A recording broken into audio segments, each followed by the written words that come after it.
Hi gents, this is Mr. Holding, and this quick video is just having a look at our Year 8 RE assessment on St. Paul. Okay, so you should have a copy of the task sheet. If not, there would be one available on the portal, but make sure you've got a copy and make sure you read through it carefully, in addition to obviously watching this so you know, and obviously listening to your teacher's instructions as well. All right, so basically the brief description of the task. Your task requires you to take on the role of a historian.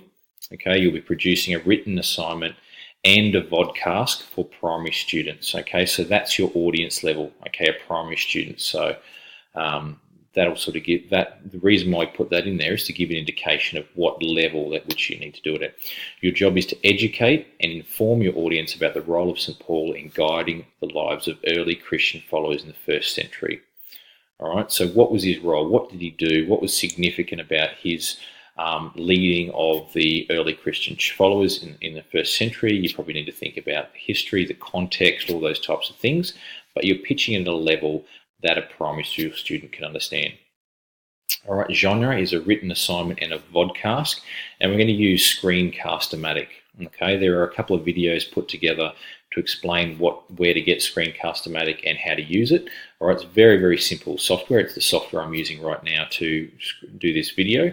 And it is very, very simple, but download it straight away. Make sure next thing you do after this video is you find that, you download it, and you check that it works. All right, so you want to do that early so that you can just iron out any bumps. Hopefully there isn't any. The purpose to educate and inform your audience about the role of St. Paul in the lives of the early Christian followers in the first century. Okay, how he set it up, what his role in the early Christian church, and all those kind of things. All right, your subject matter and task instructions. Individually, you want to investigate St. Paul's travels to one of the early Christian communities. Okay, so there's 4 of them there. You need to pick one. Answer the questions below in a written assignment with reference, and then create a vodcast using Screencast-O-Matic about the early Christian church. All right, so your choices are Galatia, Thessalonica, Corinth, or Ephesus. Okay, and obviously the letters that he wrote to them is Galatians, 1 Thessalonians, 1 Corinthians, and Ephesians. And the questions you have to answer regarding that is, first of all, describe St. Paul, his background and his conversion. Okay, so what does he talk about it? What does he say? What references are there in there? And you want to use biblical references. Okay, so you need to. So if you choose any of these, or you obviously have to choose one, whichever one you choose, you need to read through it. Okay, read through it, take notes, annotate in your own way. Obviously not in your Bible, but annotate there so that you've got an idea of what's going on, the different sections, what's talking about, so that you can then go and talk about this. Number 2, provide some details about St. Paul's journey, all right, the community itself, and include a map. All right, so you want to try and work out when it was, how he did it, where he went, how he got there, all those types of things. Number 3, read St. Paul's letter to your chosen community. What do you believe are St. Paul's reasons for visiting the early Christian community? Cite evidence from St. Paul's letters. Okay, so we're using the biblical references, but also for part 2 as well, and part 1 for that matter, you might like to go beyond simply the Bible. You might look at some research articles, you might use some documents that you find in reference documents you find in the library, but certainly the more well-read you are and the more evidence you produce, the better quality of assignment you're going to do. Certainly I encourage you to utilise the library help page, and the databases there. Okay, there are lots and lots of evidence. Google is not a suitable source. Okay, so Wikipedia is not a suitable source. It's very easy, but it's also very lazy. So for you to improve the quality of your work, you need to improve the quality of your research. That's not only for this subject, for English, history, science, any subject you're writing work for. The better the quality of your research, the better quality of your assignment. So start with this. Number 4, what is St. Paul's advice to the community? Cite evidence from St. Paul's letters, as well as any other evidence that you found, and make reference to the importance of faith in Jesus in his message to the early Christian community. All right, so think about what was his message. He had his conversion experience on the road to Damascus.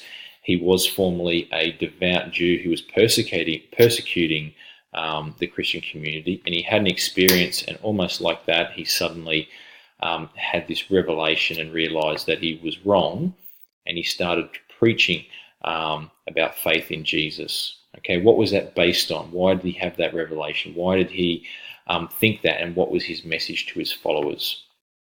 Okay, so there's some obviously information about the due dates, and your teachers will talk to you about that specific to your class, but roughly they should be the same as that.